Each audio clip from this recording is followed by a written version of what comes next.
Hello बच्चों, कैसे हैं आप सब। मैं आपका अपने चैनल पर स्वागत करती हूँ। आज हम कक्षा 7 का पाठ 3 पढ़ेंगे, जिसका शीर्षक है हिमालय की बेटियाँ। हिमालय की बेटियाँ, यहाँ इन्होंने नदियों को बोला है। कवि कहता है, अभी तक मैंने उन्हें दूर से देखा था, बड़ी गंभीर, शांत, अपने आप में खोई हुई लगती थी। संभ्रांत महिला की भांति वे प्रतीत होती थी। कवि कहता है, मैंने उन्हें दूर से देखा था, वे बड़ी गंभीर, शांत और अपने आप में खोई हुई लगती थी और संभ्रांत महिला की भांति दिखाई देती थी। संभ्रांत मतलब बच्चों, जो शांत और सुशील हो, उसे कहते हैं संभ्रांत। उनके प्रति मेरे दिल में आदर और श्रद्धा के भाव थे। कवि के दिल में नदियों के प्रति आदर और श्रद्धा के भाव थे। माँ और दादी, मौसी और मामी की गोद की तरह उनकी धारा में डुबकियां लगाया करता। कवि कहता है कि जैसे एक बच्चा अपनी माँ की गोदी में खुश रहता है, तो वैसे ही वो उसकी धारा में डुबकी लगा के वो आनंद प्राप्त करता था। परंतु इस बार जब मैं हिमालय के कंधे पर चढ़ा, तो वे कुछ और रूप में सामने थी। मैं हैरान था कि यह दुबली पतली गंगा, ये यमुना, यही सतलुज समतल मैदानों में उतरकर विशाल कैसे हो जाती है। कवि कहता है कि जब मैंने हिमालय के ऊपर चढ़कर देखा, तो वे मुझे कुछ और ही रूप में दिखाई दी। वह हैरान था कि जो पतली सी गंगा, यमुना या सतलुज, जो हिमालय की गोद से पतली धारा बन के निकलकर आती है, वह समतल मैदानों में जाकर इतनी विशाल कैसे हो जाती है, इतनी बड़ी कैसे हो जाती है, इतना पानी कहाँ से आ जाता है उसमें। इनका उछलना और कूदना, खिलखिलाकर लगातार हंसते जाना, इनके यह भावभंगी, इनका यह उल्लास कहाँ गायब हो जाता है मैदान में जाकर। वो कहते हैं जब ये हिमालय की गोद से निकलती है तो खिलखिलाकर हंसती रहती हैं और उल्लास भरी रहती हैं। तो वो कहते हैं जब मैदान में ये आती हैं तो इनका उल्लास कहाँ गायब हो जाता है। किसी लड़की को जब मैं देखता हूँ, किसी कली पर जब मेरा ध्यान अटक जाता है, तब भी इतना कौतूहल और विस्मय नहीं होता जितना कि इन बेटियों की बाल लीला देखकर। तो कवि कह रहा है कि जब मैं किसी लड़की को देखता हूँ या फूल की कली को देखता हूँ, तो मेरा ध्यान अटक जाता है, तब भी मैं इतना परेशान नहीं होता जितना इन बेटियों की बाल लीला को देखकर होता हूँ। ये बेटियाँ कौन है? हिमालय की बेटियाँ है ना, जो हिमालय की गोद से निकलकर आती हैं। तो ये हिमालय की बेटियों की बाल लीला को देखकर परेशान होता है। कहाँ ये भागी जा रही हैं? कवि कह रहा है ये कहाँ जा रही हैं भागकर, हिमालय की गोद से निकलकर मैदानों में कहाँ जा रही हैं? वह कौन सा लक्ष्य है जिसने इन्हें बेचैन कर रखा है? तो कवि कह रहा है कि वो कौन सा लक्ष्य है जो ये बेचैन होकर जा रही हैं। अपने महान पिता का विराट प्रेम पाकर भी इनका हृदय अतृप्त ही है। कवि कह रहा है हिमालय पर्वत जो है वो अपनी बेटियों को इतना प्यार करता है, मगर उसका इतना प्यार पाकर भी ये बेटियां इतनी तृप्त क्यों नहीं हैं? तो वो कौन होगा जो इनकी प्यास मिटा सकेगा? तो कवि कहता है कि वो कौन होगा जो इनकी प्यास मिटाएगा। बर्फ जली नंगी पहाड़ियाँ, छोटे छोटे पौधों से भरी घाटियाँ, बंधुर आदित्यकाय, सरसब्ज उपत्यकाएं, ऐसा है इनका लीला निकेतन। खेलते खेलते जब ये जरा दूर निकल जाती है, तो देवदार, चीड़, सरो, चिनार, सफेदा, कैल के जंगलों में पहुंचकर शायद इन्हें बीती बातें याद करने का मौका मिल जाता है। कवि कह रहा है जब नदियाँ खेलते खेलते देवदार, चीड़, सरो, चिनार, सफेदा, कैल के जंगलों में पहुंच जाती होंगी, तो शायद उन्हें बीती बातों को याद करने का मौका मिल जाता होगा। अपने पिता की याद आती होगी उन्हें। उनका पिता कौन है बच्चों? हिमालय ना। तो कौन जाने बुढ़ा हिमालय अपनी इन नटखट बेटियों के लिए कितना सिर धुनता होगा। तो वो कह रहे हैं कि वो जो हिमालय है वो भी अपनी इन बेटियों के लिए कितना परेशान होता होगा। बड़ी बड़ी चोटियों से जाकर पूछो तो उत्तर में विराट मौन के सिवाय उनके पास और रखा ही क्या है। अगर हम हिमालय से पूछें और उसकी चोटियों से पूछें तो वो हमें क्या जवाब देगा। हर पिता अपनी बेटी के लिए परेशान होता है ना, पर क्या रहता है, वो हमेशा चुप रहता है। तो मौन का मतलब होता है बच्चों चुप रहना। सिंधु और ब्रह्मपुत्र ये दो ऐसे नाम हैं जिनके सुनते ही रावी, सतलुज, व्यास, चनाब, झेलम, काबुल, कपिशा, गंगा, यमुना, सरयू, गंडक, कोसी आदि हिमालय की छोटी सभी बेटियां आंखों के सामने नाचने लगती हैं। तो बच्चों सिंधु और ब्रह्मपुत्र जिनमें ये सारी नदियों के नाम हैं जो ये हिमालय की छोटी और बड़ी बेटियां हैं। वास्तव में सिंधु और ब्रह्मपुत्र स्वयं कुछ नहीं है। दयालु हिमालय के पिघले हुए दिल की एक एक बूंद न जाने कब से इकट्ठा होकर इन दो महानदों के रूप में समुद्र की ओर प्रवाहित होती रहती है। वो कह रहे हैं सिंधु और ब्रह्मपुत्र वो स्वयं कुछ नहीं है।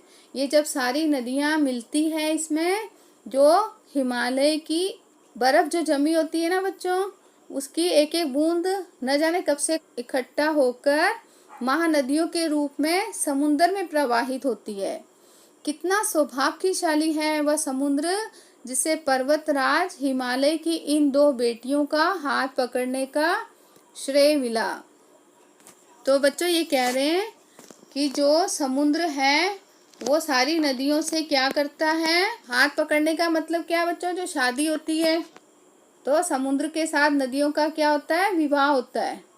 तो हिमालय की जो दो बेटियां हैं वो समुद्र से शादी करती हैं। जिन्होंने मैदानों में इन नदियों को देखा होगा उनके ख्याल में शायद ही यह बात आ सके कि बुढ़े हिमालय की गोद में बच्चियां बनकर ये कैसे खेला करती थी।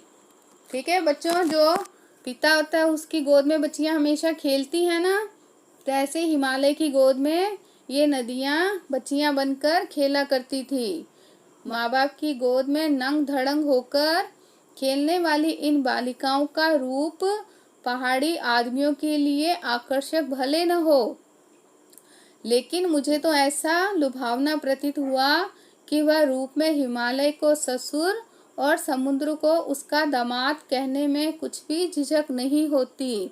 तो बच्चों ये कह रहे हैं जो छोटी छोटी बच्चियां हिमालय की गोद में खेलती थी वो किसके साथ शादी करती है, समुद्र के साथ ना। तो समुद्र कौन हुआ, दामाद, और हिमालय उनका क्या हुआ, ससुर। समुद्र का ससुर कौन हुआ, हिमालय, और हिमालय का दामाद कौन हुआ, समुद्र। क्यों, क्योंकि समुद्र के साथ उसकी बच्चियों की शादी हुई होती है। ठीक है। कालिदास के विरही यक्ष ने अपने मेघदूत से कहा था, वेत्रवती नदी को प्रेम का प्रतिदान देते जाना, तुम्हारी वह प्रेयसी तुम्हें पाकर अवश्य ही प्रसन्न होगी। अब बच्चों यहाँ पे कवि ने नदी को प्रेयसी का नाम भी दिया है।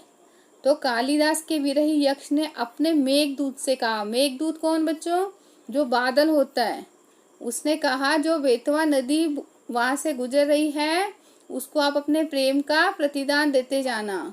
तो तुम्हारी वह प्रेयसी मतलब कि नदी को प्रेयसी बोला है। ठीक है। यह बात इन चंचल नदियों को देखकर तुम्हें अचानक याद आ गई और सोचा कि शायद उस महाकवि को भी नदियों का सचेतन रूपक पसंद था। दरअसल जो कोई भी नदियों को पहाड़ी, घाटियों और समतल आंगनों के मैदानों से जुदा जुदा शक्लों में देखेगा वह इसी नतीजे पर पहुंचेगा। बच्चों ये बहुत पुराने टाइम से चला आ रहा है कि नदियों को कई नामों से जाना जाता है।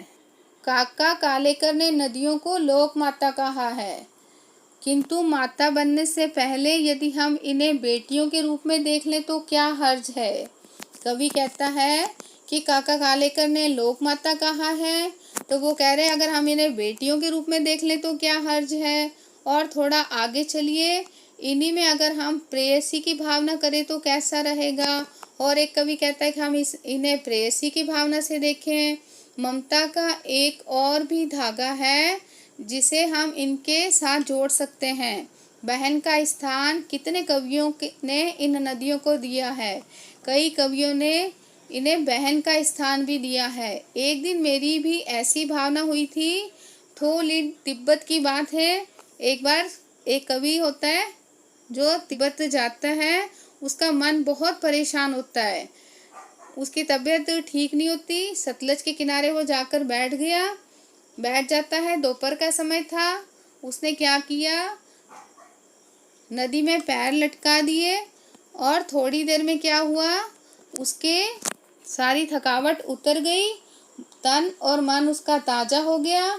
तो फिर वो गुनगुनाने लगा, उसका सारा रोग दूर हो गया। बच्चों, जब उसने नदी में पैर डाले तो उसकी जो तबीयत खराब थी वो भी ठीक होगी और उसका मन भी ताज़ा हो गया और वो गाना गुनगुनाने लगा।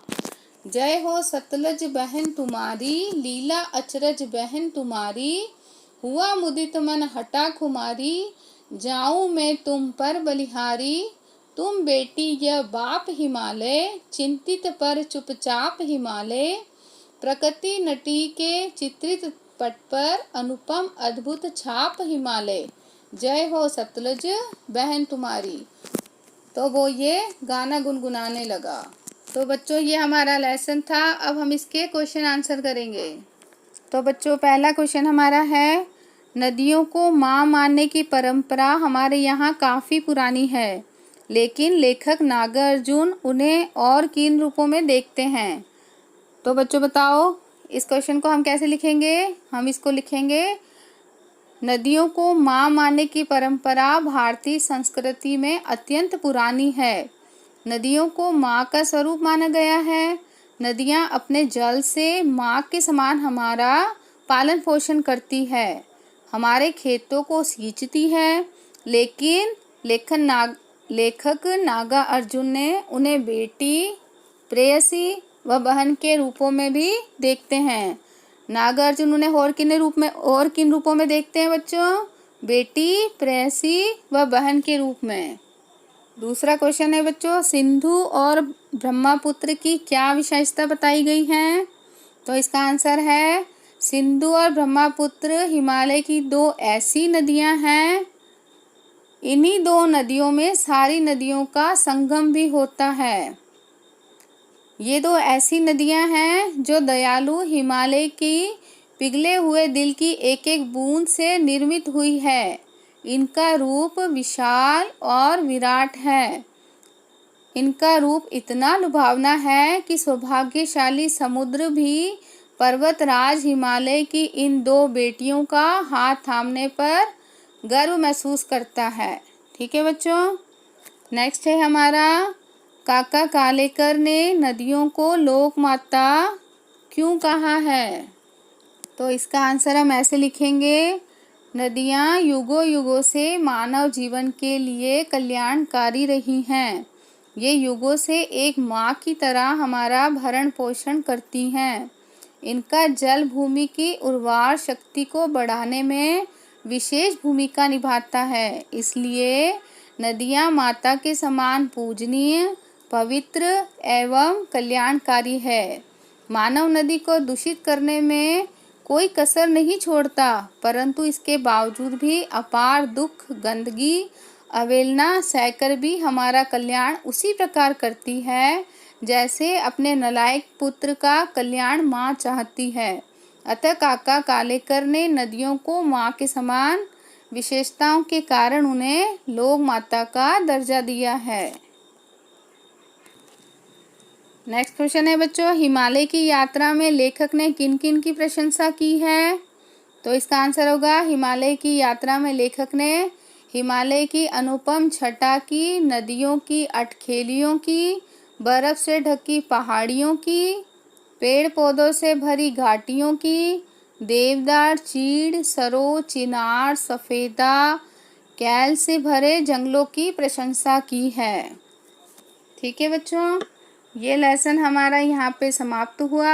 मुझे उम्मीद है आपको अच्छे से समझ आ गया होगा। अगर आपको कोई भी कठिनाई आती है तो आप मुझे कमेंट सेक्शन में जाकर बता सकते हैं। मेरे चैनल को लाइक, शेयर एंड सब्सक्राइब करना ना भूलें बच्चों। मेरी वीडियो को देखने के लिए धन्यवाद।